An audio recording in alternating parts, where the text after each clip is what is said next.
big ball. Going for the big shot, and he hits it. That's batted into the air, intercepted, and the Bears are going to win it.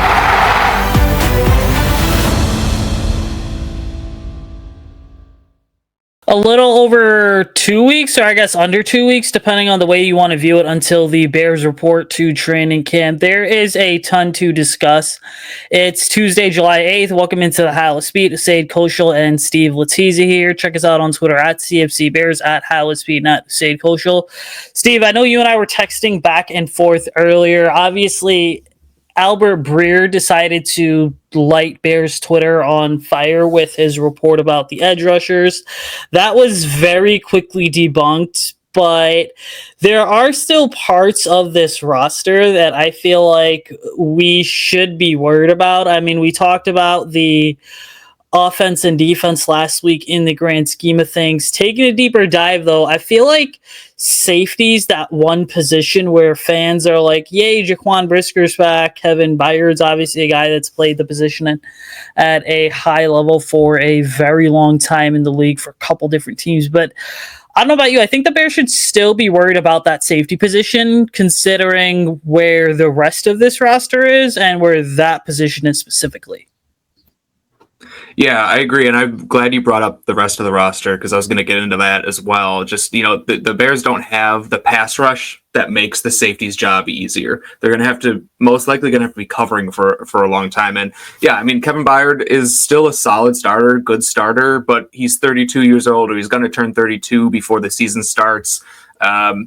His last All-Pro season was 4 years ago, so he's not quite the guy he was back in Tennessee. Still a good starter, but not really a game changer back there. I mean, Jaquan Brisker's back, which is good, but, he missed 12 games last year because of a concussion. That's nothing to, play around with. And he's missed 4 other games in his career because of concussion. So, and even when he has played, I think he's been more of just kind of a guy rather than really a game changer back there. So we just have kind of, if everything goes perfectly according to plan at the safety position, we have 2, just solid run-of-the-mill starters there. So it's not anything to, write home about to begin with. And then if either of those guys, if Brisker gets injured, Byard, starts to slow down a little bit, then we're really going to start, noticing it a little bit more on the back end. And then the backup guys, Jonathan Owens, Elijah Hicks, they're fine. They're fine backups. If they have to start a game or 2, that's fine. But if Brisker misses 12 games again, and one of those guys has to start, that could be trouble for the Bears. Definitely on the back end there. I mean, I look at the safety position and then I look at the rest of the roster, and then all of a sudden my brain is going, well, if you look at some of the positions on the Bears roster, they have some high upside depth pieces, right? Like, focusing on the defense specifically, okay, you've got, a couple of younger guys that you hope are going to develop into these pretty good starters / hopefully superstars, and guys like Javon Dexter and Shamar Turner. All right. Whenever I say Shamar, I for some reason always want to say Stewart first, but thank God the Bears didn't draft him. Okay. But then there, I think, is the other part of it where it's like you look at linebacker and corner, and they have some, I guess, intriguing high upside depth pieces there too. Guys like Terrell Smith, Ruben Hippolyte, obviously Zay Frazier, I think, is the one rookie. And again, we'll get into this in a future episode that I don't think people are necessarily talking about as much as they should. But then you also look at safety and you're like, all right, well, Elijah Hicks is kind of meh. He is what he is at this point, right? Jonathan Owens is also kind of meh. He also is what he is at this point, right? And safety, to me, I feel like is this weird position to where teams either have like a really good safety tandem back there, or they have this sort of like average safety tandem. And, in the Bears case, I feel like the Bears safeties are like this sort of pendulum, right? They're tandem because you could make the argument for them being really healthy and really good, even though Brisker, again, has never really played a full season in his career.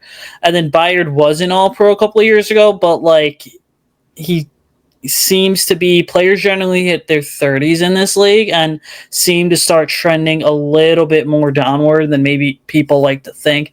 You brought up a really good point, though. I mean, I'm curious to know, why do you say the Bears pass rush is not like as good as, some people may say? Because part of me totally agrees with you there, but I'm also real intrigued to figure out what you have to say.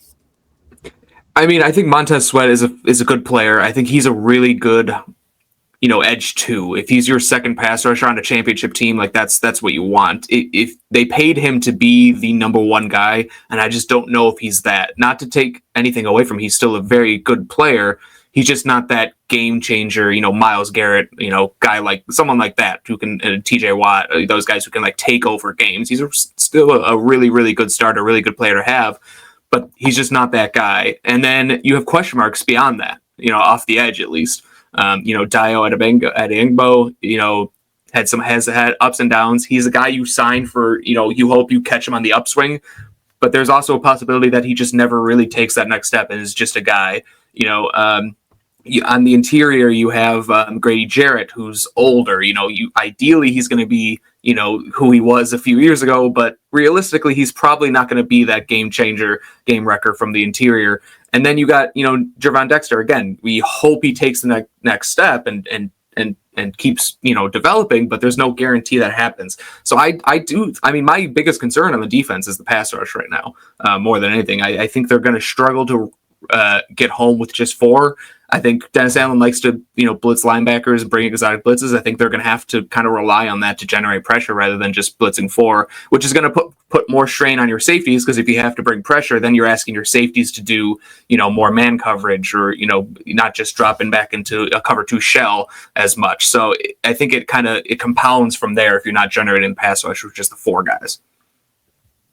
And I know you've been posting on Twitter a lot of 2026, well, I should say potential 2026 draft prospects. And so from what it sounds like, right, I think that next year, if you are the type of person that is already looking forward to, mock drafts for next year, which I think I've done 1 or 2 of them on Bear Report so far, that it might be time to start getting familiar with guys like Keldrick Falk from Auburn or TJ Parker from Clemson. But again, when I say those names, I also kind of back it up with saying I really hope the Bears are not picking high enough to have to draft either of those guys, because that would mean that this team is picking top 7, top 10-ish once again. But see, I love what you said there about the pass rush plus the safety coverage, because ideally, right, like corner to me is the one position here as we look at this entire defense in general that like you don't need to worry about. All right, I don't think anyone's necessarily concerned about the safety position. The corner position.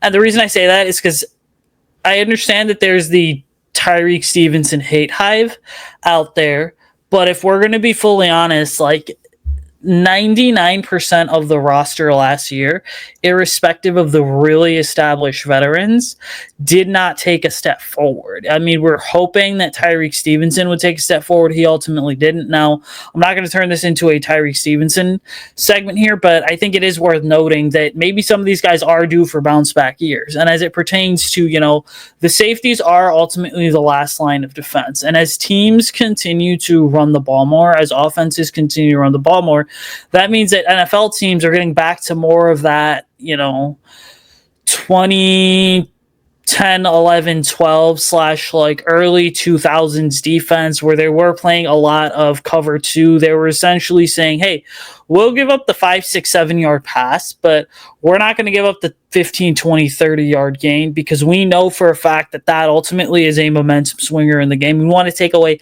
any momentum we can. So, when your pass rush is really good, you can afford to rush for like the Philadelphia Eagles, who just won the Super Bowl, by the way, for example, and then your secondary is really good. It makes that second level of your defense, it makes their lives easier. Now, the Bears are kind of this team where it's like, yeah, maybe their pass rush is better than we give them credit for. I do think that Odeyingbo needs to prove himself, but then that back end to me is so crucial, because how many times did we see last year where Jaquan Brisker was out and Jonathan Owens / Kevin Byard, even Elijah Hicks got beat over the top? I think it was the Detroit game here in Chicago where Owens and Stevenson had a miscommunication, which led to basically the easiest, as I like to term it, Madden-style touchdown where Jared Goff and I think it was Amon-Ra St. Brown or Jameson Williams to literally split the safety and corner in half for an easy touchdown. Yeah. No, I think that was that game. And yeah, I think it's only going to be, those guys' jobs are only harder if they're not able to generate that pass rush. So yeah, I mean, I think, the answer to the question, should the Bears be worried about safety? Absolutely. I think you brought up, the cornerbacks earlier. You mentioned, we got good depth there, which I agree with. I like the depth at cornerback. I almost wonder if maybe do we see a Terrell Smith maybe taking some snaps at safety to kind of, because with Zay Frazier, I agree with you. I think he's a guy that the Bears drafted that isn't being talked about enough. I really liked his tape coming out, and I know Al Harris liked him too. So that gives you, 5 corners you feel really good about. Maybe Terrell Smith can maybe get some reps with the safety. This is just speculation on my part. I don't know. But maybe that's something they can do to kind of spread out some of that youth and exciting young players to other positions. So we'll see. Well, I mean, when training camp is going to be good, because part of the reason training camp is so exciting is not only to see, which guys are taking the next step, but it's also seeing where guys line up. I think that's what I always am intrigued about with training camp, where guys are lining up, who's taking snaps where, what teams are the people taking the snaps with. Are they with first team, second team, third team? All that stuff is really excited. So I'm excited to check that out when we go to training camp in a few weeks. And you brought up the name Al Harris. Looking at the Bears defensive staff here, it is sort of interesting. Well, looking at the coaching staff in general, because it's like they have for every position on the offense a position coach. For the defense, they've got the D coordinator and Dennis Allen. They've got a D line coach, a linebackers coach, an assistant linebackers coach, but they have Al Harris is the defensive back coach, and then they have an assistant defensive back / safeties coach in Matt Giordano. So, part of me here wonders this is that are the Bears in a situation to where, they are going to go ahead and they are basically going to have Al Harris oversee the entire secondary, and with a bigger guy like Zay Frazier, because he's 6'2", 6'3", right, and is right around 190 something pounds.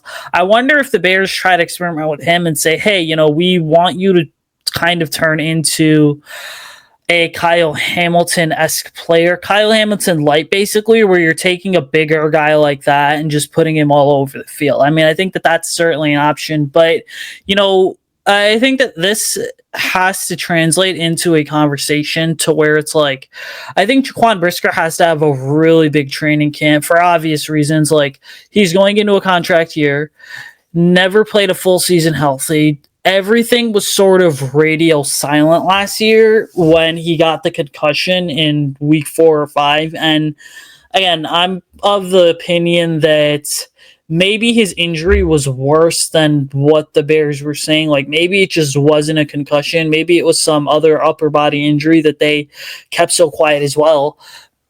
But you also look at it here, and I kind of wonder, other players that have to have a big training camp, there's going to be a number of guys, I'm sure, that come to your mind too.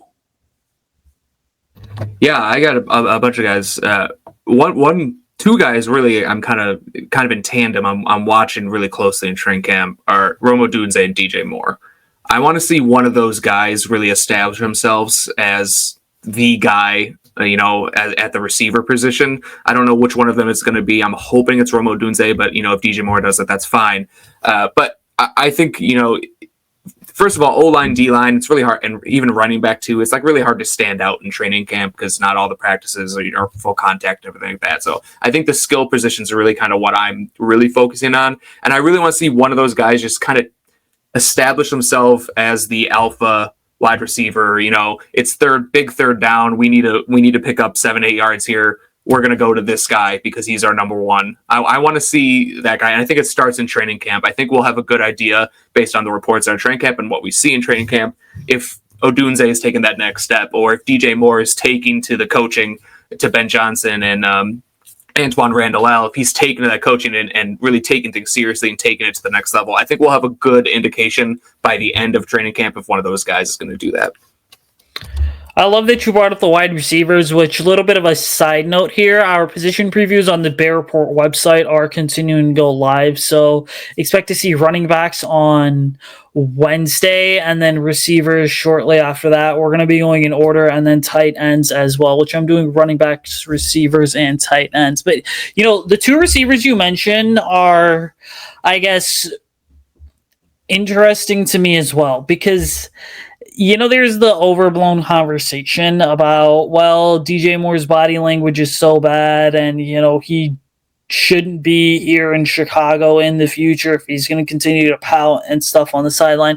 Look, people, I'm going to be honest, from a player perspective and a just general football perspective, first off, football when you're winning is a hell of a lot more fun to play and then to coach as well. I think you could say that for every single sport, but I feel like it's with football especially. Now, the second thing is I don't think people realize how quote unquote, depressing the locker room was last season after games because, I remember there being a point where some of these veterans that are back this year, such as a Montez Sweat / TJ Edwards, were just so mad. They told the media, they were like, yeah, we're not going to talk today, so don't even bother asking. I think it was that bad last year. And again, for a guy like DJ Moore, you have to cut the guy some slack because what he dealt with last season was pretty much what he's been dealing with his whole career in terms of just a constant sort of merry-go-round and carousel with this season that's a roller coaster. It was the same way in Carolina. It was the same way, in 2024, where it seemed like the Bears were up for a couple games and they were down for so many more games, and it was just really bad. So I think, with DJ Moore, he's kind of one of those players that last year really felt the culture sort of shift. But here's another player that I think has to have a big training camp. And by the way, I'm not going to say Caleb Williams because I think that everyone's eyes are on Caleb Williams. But I would almost go ahead and argue that we need to see a lot from Grady Jarrett. And here's why. Because he's 30 years old. He's obviously getting older.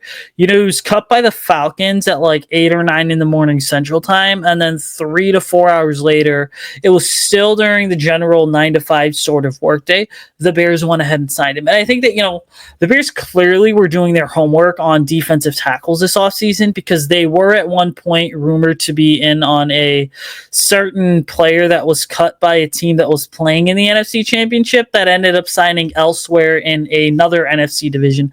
I'm not going to say who it is, and this guy was a former first round pick, by the way, so hopefully I sort of gave it away there, but we shall see. And so you kind of look at Grady Jarrett here, and I really wonder that if a guy like a Shamar Turner emerges much quicker than expected, if Javon Dexter finally takes the step that we've all been waiting for, to me, that puts the Bears in a bit of a bind here because they can't get out of the Grady Jarrett contract until the 2027 offseason. So now the question is going to be, are you going to go ahead and are you going to keep this overpriced vet on your roster when you've got two younger guys on these cheaper rookie contracts performing? Or are you going to go ahead and move on from Grady Jarrett, possibly next year, next offseason, incur some of the dead cap, incur some of that hit in an effort to make way for a much younger defensive tackle duo? Yeah, that'll be interesting as well. But I think that's almost like a good problem to have, though, if that does happen. If Shamar Stewart comes out hot and Javon Dexter takes a step, and then you have Grady Jarrett is more of like a situational pass rusher. Like I will always take more pass rushers. I think that's fine. But I agree with you with what you're saying about Grady Jarrett 100%. I think it's big for him as well because, like you said, he's older. Does he still have the juice, to rush the passer in the NFL? I don't think we really know that. I mean, it's hard to, like I said earlier, it's hard to really judge O-line, D-line in training camp. But I think you could tell if a guy still has, the athleticism to compete in the league. And I think that's still a question mark with Grady Jarrett. There's a reason the Falcons cut him. If they thought he was still going to be a double-digit sack guy, he'd still be an Atlanta Falcon. So obviously Ryan Poles and the Bears think he can still be that, or at least, be a 6, 7, 8 sack a year guy. So we'll see. But I think that's definitely a good one. And then another guy, this guy is going to be talked to death, but I think it's important. I think Tyreek Stevenson, is really a name to watch in the training camp. He was a press man coverage corner at Miami when he was drafted. The Bears, with Matt Eberflus, they played a lot more zone. Dennis Allen is going to put him on the line of scrimmage and have him be a press man coverage corner again, and I think that's what fits him best.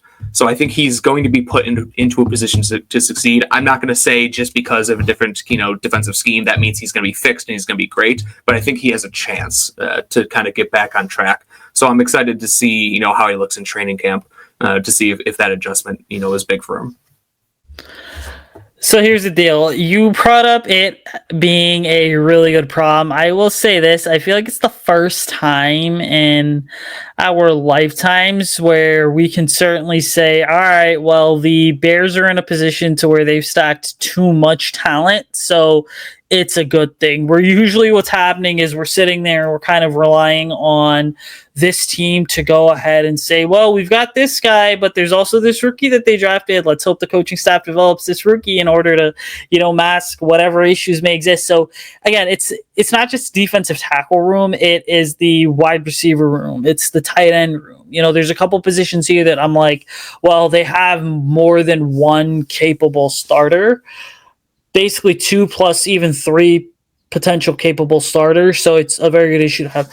But see, here is where this roster conversation has to take us next to. Because, I remember where I was when the double doink happened. I remember where I was when the Bears traded for Khalil Mack and a lot of the other colossal moves that they made. But I think it's finally time to start having this conversation of, is the NFC North wide open for the Bears to take the division? And when I mean them taking the division, I'm not looking to 2026 or 27 or 28, not projecting 3-4 years down the road. I'm solely focused on 2025. Can the Bears go from worst to first this year based solely on the roster that they have? I'm not going to bother looking at the schedule because we've discussed that in past episodes, but I think solely based on the roster that this team has, plus some of the other changes that have taken place, I do believe that there is a shot that we are celebrating a NFC North title for the first time since 2018 in another 5 to 6 months here. Yeah, I think the short answer is yes, there's a possibility that the Bears do go, last to first this year, but I still think it's going to be an uphill battle. I think this is still a really, really good division despite all the changes that have happened to it. I think it might be the most competitive, division of football, from top to bottom. Because I don't think there really is a bad team in this division. The Bears obviously finished last year, but I think anyone, who's been following knows that, with the coaching change, first and foremost, it's going to be different. I don't know if they're going to win 10, 11 games, but they're going to be competitive in every game that they play in. But, the Lions, I think, are still the kind of the team to beat. They won 15 games last year. I know, they've lost a lot. They're gonna take a step back, that's for sure. But how much of a step back are they going to take? They won 15 games. A step back, they could still win 11, 12 games and win the division. With the Packers, you got Matt LaFleur. I think that Matt LaFleur is one of the best coaches of football. I think he gives them a really high floor. And I was looking up, the Packers before this. They had a plus 122 point differential in 2024. That's really, really good. So I think they're going to be still, in contention. Their DBs room is really bad, so that might hurt them a little bit. But I think they're going to be, tough. And then Vikings, Kevin O'Connell. I think Kevin O'Connell again is a really, really good coach. So when you have that really good coach, it gives you a high floor. It just kind of all comes down to what JJ McCarthy is, but I didn't really think Sam Darnold was that good either, and Kevin O'Connell kind of made him look good. So I think he could do the same for JJ McCarthy. So I still think it's going to be an uphill battle. But I do think that they should be competing with all three of these teams, for a division title, but I still think it's going to be a little tough to go from worst to first this year, just because of how tough the division is. So you made a hell of a lot of good points there. There's a couple things here. So what my analogy for the 2025 Detroit Lions is? Remember when we were all younger and we were in school, and what used to happen is the end of the year would come, summer vacation would hit, and then the friend group would go away. Everyone kind of go their separate ways for 2 or 3 months. Sometimes you wouldn't hear from your buddies because this was obviously before the era of social media plus cell phones. And then someone in the friend group used to come back in summer with this brand new hairdo, completely sort of new identity. It was still the same little Johnny, but you kind of knew oh crap, like Johnny's changed, right? I feel like that's the Detroit Lions, where they're still returning all these starters, but part of the change is the fact that they lost both coordinators. So they're effectively working with a new offensive and defensive coordinator. Obviously, Dan Campbell's still there, so he's going to kind of run the show. But the other big thing, I think, is this. When we look at Minnesota, Sam Darnold was, in the context of how his career has gone, really damn good last year.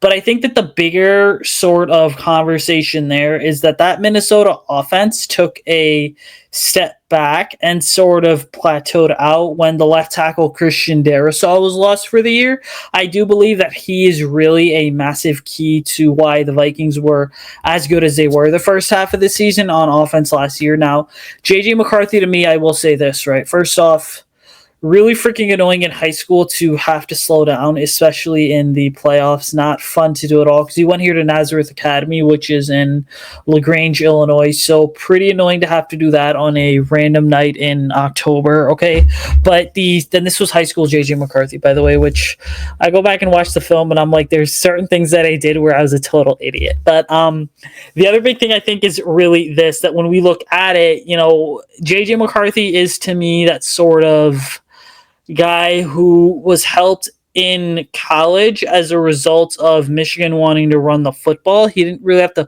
throw the football a ton. So now we're really going to see if he's going to be the type of player that can, with Justin Jefferson and TJ Hawkinson and Jordan Addison, for him to take that next step and make the Vikings competitive, because they're going to have a good defense with Brian Flores. They have to go ahead and they have to get JJ McCarthy to push the ball down the field.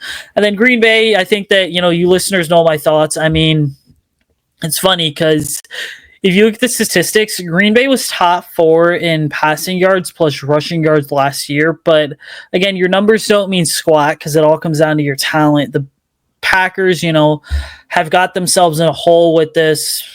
We're going to term him above average quarterback, I think, because he's, to me, the reason that, Green Bay is one of the most underachieving teams, if not the most underachieving team in the league.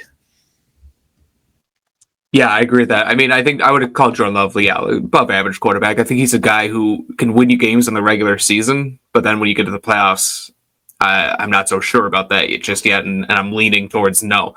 But I do think he's a guy who can win you a lot of games in the regular season, which is going to be obviously when the Bears are competing for the division. So I think that's why I'm still a little bit scared of the Packers, because they will find ways to win games with Matt LaFleur. I think it's mostly Matt LaFleur, and then Jordan Love is, just good enough to kind of not lose you games. So I think they could win 10, 11 games pretty easily in the regular season, and then probably not do much in the playoffs. The same, I mean, with the Vikings, I kind of feel the same way. Like Kevin O'Connell, despite how you think about JJ McCarthy, he can scheme things up, especially with Justin Jefferson, and he can win a lot of games in the regular season. But again, once you get to the playoffs, I don't think the Vikings or the Packers really have a chance to win it all. And I'm kind of on the same page with the Lions too. Jared Goff, Ben Johnson did a lot of things to hide Jared Goff a little bit. But then once you get to the playoffs, the defenses are better. You can't hide your quarterback anymore once you get to the playoffs. So these are 3 teams that are really set up to do really well in the regular season. And that's just kind of unfortunate for the Bears, because the Bears have to play these teams 6 times in the regular season. But I'd say I think the Bears can compete and win and beat any of these 3 teams on any given day. So, maybe, even though they are good teams, maybe you do go 4-2 or even 3-3 might be good enough, against these teams to win the division. So I think it's well within the realm of possibility. But man, it's going to be a tough battle this year. But I'm excited to watch. I think football's fun when all 4 of these teams are good. I know I have friends who are Packers fans. I have friends who are Vikings fans. My father-in-law is a Lions fan. So it's fun when all these teams are good and you can kind of, talk trash and do it. But man, I'm a little nervous that we might just kind of, all 4 of these teams might just beat up on each other and all of them finish around 500. I mean, I certainly hope, first off, let me say this. If they all finish around 500-ish, okay, or they all win between 10, 11, and 12 games, that means that, even with the 7 playoff teams for a conference, one of these teams I think is going to end up missing out on the playoffs. I certainly hope, for my sake, it's not the Bears, because, I mean, I've never seen this team win a playoff game as long as I've been with Bear Report, right? We need to go ahead and note that. But I think, the second big thing ultimately is this too, is that you kind of look at it. And again, if all four of these teams finish around 500 or win pretty much the same amount of games, you're in this situation to where this division was a hell of a lot more competitive than anyone else was willing to admit. But then the other big thing I think is really that, the NFC North is going to be more fun this year, I feel like, compared to any other years. So it's going to be the one division where, other divisions across the league can kind of pick and choose and say, all right, well, you got 4 teams, but realistically, these 2 teams have a chance of winning the division / making the playoffs. The NFC North, it being as wide open, I do think that it's a year-to-year league, so throw out 2024 at this point. That's in the rearview mirror. Look ahead to 2025, and the Bears can certainly go from worst to first, which I should also mention, it seems to be a trait with this franchise that once every 7 or 8 years they're good, and it's been 7 seasons since 2018, so maybe things are finally on this team's side. But that's going to do it from us. Make sure you're checking us out on Twitter at Halas, at CFC Bears, and at Usayd Koshul. Check out the Bear Report website as well. Tons of training camp coverage there. More stuff as we get closer to training camp. Make sure that you are liking, commenting, and subscribing to the YouTube channel. Give the podcast a 5-star rating and review. If there is anything you guys want to see us discuss, shoot us a tweet on Twitter or go ahead and comment in the comments below on YouTube. We're going to do our best to kind of incorporate the things that you guys want to see discussed on the show. But other than that, ladies and gentlemen, bear down. We'll see you guys next time.